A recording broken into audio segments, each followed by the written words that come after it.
हलचल TV network और आप देख रहे हैं हलचल टीवी न्यूज़। हर हलचल पर नजर, हर हलचल की खबर। नमस्कार दर्शक मित्रों, हलचल टीवी न्यूज़માં આપનું હાર્દિક સ્વાગત છે। આણંદના કોંગ્રેસના ઉમેદવાર અમિત ચાવડાના નામાંકન પત્ર ભરતા પૂર્વ લોટેશ્વર તળાવ નજીક યોજાયેલ સ્વાભિમાન જનસભામાં શક્તિસિંહના वीडियो विवादित निवेदन पर भाजपा चणभणाट। शीशे के महल में रहने वाले दूसरों के घरों पे पत्थर नहीं फेंकते। आश्रय 6 દાયકા પૂર્વે આવેલ વક્ત ફિલ્મનો આ ડાયલોગ તે સમયે અને બાદમાં પણ બહુ ચર્ચિત બનવા પામ્યો હતો।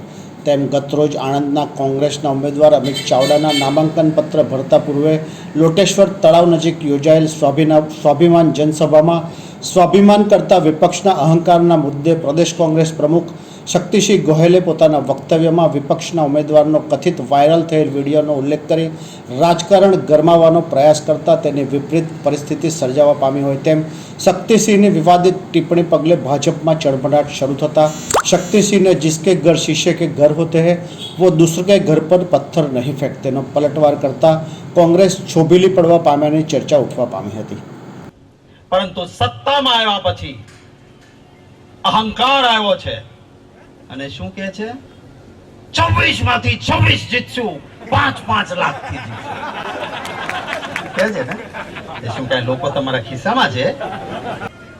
અત્યાર સુધી કોઈ દી મેં તો આણંદના સાંસદ ભાજપના છે ને સાંભળ્યા નથી। તમે સાંભળ્યા?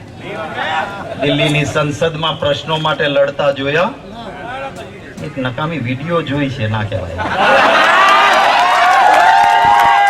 પ્રાપ્ત વિગતો અનુસાર આજે શહેરના લોટેશ્વર તળાવ નજીક આણંદ સંસદીય બેઠકના કોંગ્રેસના ઉમેદવાર અમિત ચાવડાના આગામી લોકસભા જંગ અંતર્ગત નામાંકન પત્ર